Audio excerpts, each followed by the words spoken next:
भारतातल्या इंधनाच्या राजकारणात आणि कृषी औद्योगिक क्षेत्रात सध्या सगळीकडे चर्चा कशाची असेल तर ती इथेनॉलची आहे. केंद्रीय रस्ते वाहतूक आणि महामार्ग मंत्री नितीन गडकरी यांनी भारतात या इथेनॉल क्रांतीचा पाया रचला आणि त्याचं मोठ्या प्रमाणावर मार्केटिंग देखील केलं. त्यानंतर ह्या इथेनॉलच्या बेसिसवर गाड्या बाजारात येऊ लागल्या. ज्यांच्याकडे पेट्रोलच्या गाड्या आहेत त्यांना देखील इथेनॉल सक्तीचं केलं गेलं. त्यांना झालं असं की ज्या गाड्या आहेत त्याच गाड्यांमध्ये वारंवार बिघाड होऊ लागला. त्यामुळे गडकरी यांना सर्वसामान्य जनता रोष करू लागली. त्यात त्यांच्या कंपनीला मिळणारा प्रॉफिट हा कोट्यवधी रुपयांचा असून इथेनॉलमुळे देशात काय संकट येऊ शकतं याची जाणीव विरोधी पक्षाला म्हणजे काँग्रेस राष्ट्रवादीला चांगलीच ठाऊक आहे. तरी देखील सर्वसामान्य जनतेसाठी काँग्रेस आणि राष्ट्रवादी पक्ष इथेनॉलला विरोध का करत नाही? हे इथेनॉल नक्की काय भानगड आहे? गडकरींनी ती भारतात कधी आणि कशी आणली? त्यांच्या स्वतःच्या कंपन्यांचा यात काय संबंध आहे? आणि देशातील विशेषतः महाराष्ट्रातील साखर कारखानदारी याभोवती कशी फिरते, या सगळ्या मागे कोणते आर्थिक आणि राजकीय गणित दडले, हे आपण सविस्तर जाणून घेऊयात. नमस्कार, मी सुदेश आणि तुम्ही पाहताय विशेष भारी. मंडळी, भारतात इथेनॉलची एंट्री आणि नितीन गडकरी यांचं यामागचं विजन समजून घ्यायचं असेल तर आपल्याला भूतकाळात जावं लागेल. गडकरी हे मूळचे विदर्भातले असून त्यांनी नेहमीच शेतीला उद्योगाची जोड देण्याचा आग्रह धरलाय. 2000च्या दशकापासूनच त्यांनी ब्राझीलमधल्या बायोफ्युएल क्रांतीचा सखोल अभ्यास केला होता. ब्राझीलमध्ये उसाच्या रसापासून मोठ्या प्रमाणावर इथेनॉल बनवून गाड्या चालवल्या जातात हे बघून गडकरींनी भारतात देखील हा प्रयोग राबवण्याचा ध्यास घेतला होता. 2014 मध्ये जेव्हा ते देशाचे रस्ते वाहतूक आणि महामार्ग मंत्री झाले तेव्हा त्यांनी या विचाराला सरकारी धोरणाचं रूप द्यायला सुरुवात केली. भारताला दरवर्षी आपल्या गरजेच्या 85% जास्त कच्चं तेल परदेशातून आयात करावं लागतं. यामुळे देशाचं लाखो कोटी रुपयांचं परकीय चलन बाहेर जातं. जर हे तेल देशातच तयार होणाऱ्या इंधनानं बदललं तर हा पैसा परदेशात जाण्याऐवजी देशातील शेतकरी आणि साखर कारखानदारांच्या खिशात राहील.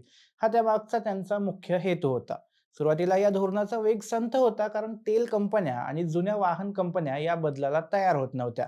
परंतु गडकरींनी सातत्याने केलेल्या आग्रहामुळे आणि धोरणात्मक बदलांमुळे भारताने 2025-26 पर्यंत पेट्रोलमध्ये 20% इथेनॉल मिश्रणाचं म्हणजे E20चं उद्दिष्ट वेगाने गाठलंय. आता तर त्यांनी 100% इथेनॉलवर चालणाऱ्या फ्लेक्स फ्युएल गाड्यांच्या नियमावलीवर सही करून या इंधनाला देशाचं मुख्य प्रवाशांचं इंधन बनवण्याच्या दिशेने पाऊल टाकलंय. आता मूळ मुद्दा असा आहे की ही इथेनॉल म्हणजे नक्की काय भानगड आहे आणि त्यांना काय होतं? सोप्या भाषेत सांगायचं झालं तर इथेनॉल हे एक प्रकारचं शुद्ध अल्कोहोल आहे.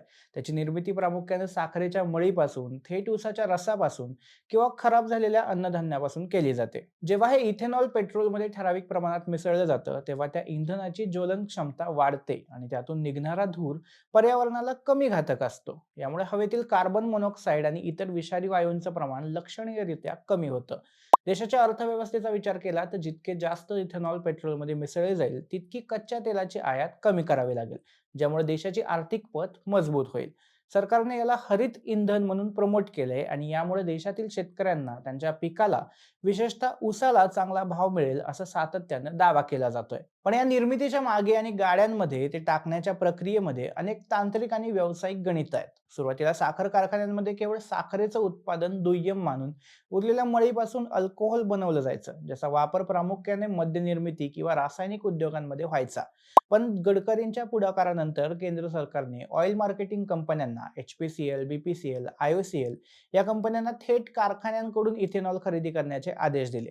यासाठी सरकारने इथेनॉलचे दरही निश्चित केले. उसाच्या रसापासून बनवणाऱ्या इथेनॉलला थेट 60 ते 65 रुपये प्रति लिटर असा दर मिळू लागल्यामुळे कारखान्यांनी साखरेऐवजी इथेनॉल बनवण्यावर भर दिला. गाड्यांमध्ये हे इंधन टाकण्याची सुरुवात 5% झाली, जी नंतर 10% आणि आता 20% पोहोचली आहे. त्यात ऑटोमोबाईल कंपन्यांना त्यांच्या इंजिनमध्ये बदल करावे लागले कारण सामान्य इंजिन जास्त प्रमाणातील इथेनॉल सहन करू शकत नाहीत आणि अचानक गाड्या खराब होऊ लागतात किंवा बंद पडू लागतात. या संपूर्ण धोरणाचा आणि व्यवसायाचा विचार करताना नितीन गडकरी यांच्या वैयक्तिक व्यावसायिक संबंधांवरून अनेकदा वाद निर्माण झाले. नागपूर आणि विदर्भ क्षेत्रात गडकरींच्या कुटुंबाशी आणि निकटवर्तीयांशी संबंधित पूर्ती ग्रुप, ज्याचं नंतर CIAN असं नाव झालं, यासारख्या कंपन्या कार्यरत आहेत. या कंपन्या बायो एनर्जी, वीज निर्मिती आणि इथेनॉल उत्पादनाच्या क्षेत्रात मोठ्या प्रमाणात काम करतात. विरोधकांचा नेहमीच असा आरोप राहिलाय की गडकरी ज्या धोरणाचा राष्ट्रीय स्तरावर आक्रमकपणे प्रचार करतात त्याचा अप्रत्यक्ष फायदा त्यांच्या असलेल्या कंपन्यांना आणि व्यावसायिक समूहाला होतो. गडकरींनी यावर नेहमी स्पष्टीकरण दिलंय की या कंपन्या त्यांनी मंत्री होण्यापूर्वी सुरू केल्यात. शेतकऱ्यांना शेतीसोबत एक पूरक व्यवसाय देण्यासाठी या कंपन्या सुरू करण्यात आल्या होत्या. देशाच्या एकूण इथेनॉल उत्पादनात त्यांच्या कंपन्यांचा वाटा अगदी नगण्य आहे आणि खरेदी प्रक्रिया पूर्णपणे पारदर्शक पद्धतीने पेट्रोलियम मंत्रालयामार्फत चालते. तरीही गेल्या काही वर्षात या क्षेत्रातील खासगी कंपन्यांची झालेली आर्थिक प्रगती आणि त्यांच्या शेअर्समधली वाढ नेहमीच राजकीय चर्चेचा केंद्रबिंदू राहिली आहे. या सगळ्यामध्ये भारतातील आणि विशेषतः महाराष्ट्रातील साखर कारखान्यांचा किती फायदा आहे, हा या विषयाचा सगळ्यात मोठा आर्थिक गाभा आहे. सध्या संपूर्ण भारतात 250 पेक्षा जास्त साखर कारखान्यांनी स्वतःचे इथेनॉल डिस्टिलरी प्रकल्प उभारलेत. महाराष्ट्राचा विचार केला तर हे राज्य देशातील साखर उत्पादनात आणि सहकार क्षेत्रात नेहमीच आघाडीवर राहिले. महाराष्ट्रात सध्या 200हून अधिक सहकारी आणि खासगी साखर कारखाने आहेत. गेल्या काही वर्षात जागतिक बाजारपेठेत साखरेचे भाव कोसळल्यामुळं आणि देशांतर्गत साखरेचा साठा वाढल्यामुळं केवळ साखर विकून कारखाने चालवणं आणि शेतकऱ्यांना ऊसाची FRP देणं कारखानदारांना अशक्य झालं होतं. त्यात मध्येच केंद्र सरकारने साखरेच्या निर्यातीवर देखील अनेक निर्बंध लादले. अशा या अत्यंत बिकट आर्थिक परिस्थितीत इथेनॉल हे साखर कारखान्यांसाठी तारणहार ठरणार असं भासवून कारखान्यांसमोर आर्थिक पर्याय म्हणून आणण्यात आलं. त्यानंतर साखरेला प्रति किलो 31 ते 33 रुपये हमीभाव मिळत असताना ऊसाच्या रसापासून थेट तयार होणाऱ्या इथेनॉलला ऑइल कंपन्यांकडून खूप चांगला दर मिळायला लागला. त्यातून महाराष्ट्राची वार्षिक इथेनॉल निर्मिती क्षमता आता अब्जावधी लिटर्सवर पोहोचली आहे. कारखान्यांचा नफा आता केवळ साखरेवर अवलंबून नसून तो आता ऊर्जा निर्मितीचं केंद्र बनलंय.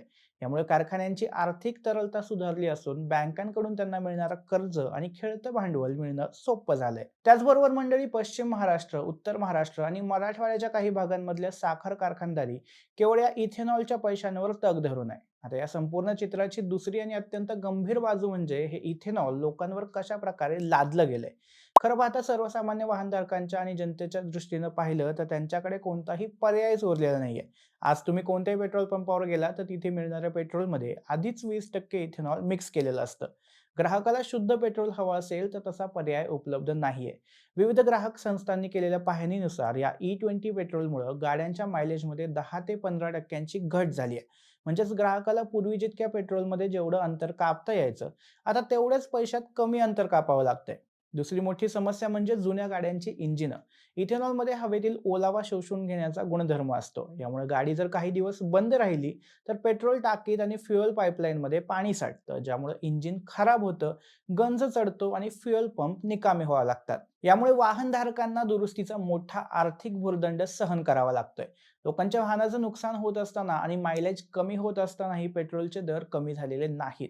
उलट ग्राहकांना तेच महागडं पेट्रोल सक्तीनं विकत घ्यावं लागतंय. म्हणूनच लोक याला लादलेलं धोरण म्हणू लागलेत. असा लोकांचा प्रचंड असंतोष आणि तांत्रिक समस्या असतानाही महाराष्ट्रातील प्रमुख विरोधी पक्ष म्हणजे शरद पवारांचे राष्ट्रवादी काँग्रेस आणि काँग्रेस या धोरणाला संसदेत किंवा रस्त्यावर उतरून तीव्र विरोध का करत नाही, हा एक आश्चर्याचा विषय आहे. याचं उत्तर महाराष्ट्राच्या साखरपट्ट्यातील सत्तेच्या समीकरणात आहे. महाराष्ट्रातील सहकार क्षेत्र आणि बहुतांश मोठे सहकारी साखर कारखाने हे पिढ्यानपिढ्या काँग्रेस आणि राष्ट्रवादी काँग्रेसच्या बड्या नेत्यांच्या ताब्यात आहेत. पश्चिम महाराष्ट्रातील कोल्हापूर, सांगली, सातारा, पुणे आणि अहमदनगर या जिल्ह्यांमधल्या साखर कारखानदारीवर या दोन्ही पक्षांचं पूर्ण नियंत्रण आहे. उदाहरणार्थ, साखर क्षेत्रातील सर्वोच्च संशोधन संस्था असलेल्या वसंतदादा शुगर इन्स्टिट्यूट याचं नेतृत्व स्वतः शरद पवार करतात. काँग्रेस आणि राष्ट्रवादीच्या दिग्गज नेत्यांच्या मालकीच्या किंवा त्यांच्या नियंत्रणाखालील 60 ते 70हून अधिक मोठ्या साखर कारखान्यांनी केंद्र सरकारच्या अनुदानाचा आणि स्वस्त कर्जाचा लाभ घेऊन स्वतःचा इथेनॉल प्रकल्प उभं केलंय. जर काँग्रेस आणि राष्ट्रवादीने या इथेनॉल धोरणाला विरोध केला तर त्याचा थेट फटका त्यांच्या स्वतःच्या आणि त्यांच्या कार्यकर्त्यांच्या कारखान्यांना बसेल. केंद्र सरकारने इथेनॉल खरेदी बंद केली किंवा त्याचे दर कमी केले तर हे कारखाने डबघाईला येतील आणि पर्यायाने ऊस उत्पादक शेतकरी या नेत्यांच्या विरोधात जातील. राजकीय मंचावर हे पक्ष एकमेकांवर कितीही चिखलफेक करत असले तरी जेव्हा आर्थिक हितसंबंधांचा प्रश्न येतो तेव्हा सर्व पक्षीय नेते एकत्र येतात. केंद्र सरकारच्या या धोरणामुळे भाजप नेत्यांच्या कारखान्यांचा जितका फायदा होतोय तितकाच किंबहुना त्याहून अधिक फायदा काँग्रेस आणि राष्ट्रवादीच्या नेत्यांच्या कारखान्यांचा होतोय. ऑइल कंपन्यांकडून मिळणारा कोटींच्या रुपयांचा नफा थेट या कारखान्यांच्या खात्यात जमा होतो, ज्यामुळे या नेत्यांचं ग्रामीण भागातील राजकीय आणि आर्थिक साम्राज्य टिकून राहायला मदत होते. थोडक्यात सांगायचं तर सामान्य जनतेला इंजिनचं नुकसान आणि कमी मायलेज सोसावं लागत असताना दुसरीकडे मात्र राजकीय नेते आणि साखर सम्राट या इथेनॉलच्या गणितातून कोट्यवधी रुपयांची कमाई करत आहेत. सर्वसामान्य माणसाच्या खिशातून इंधनाच्या नावाखाली पैसा काढून तो साखर उद्योगाच्या माध्यमातून राजकीय व्यवस्थेत फिरवण्याचा हा एक अत्यंत पद्धतशीर आणि सर्वपक्षीय संमती असलेला चक्रव्यूह बनलाय. बाकी मंडळी, नितीन गडकरींच्या या इथेनॉल प्रकल्पावर तुमचं काय मत आहे हे आम्हाला कमेंट करून सांगा आणि आमच्या विशेष भारी चॅनलला सबस्क्राईब करायला विसरू नका. धन्यवाद.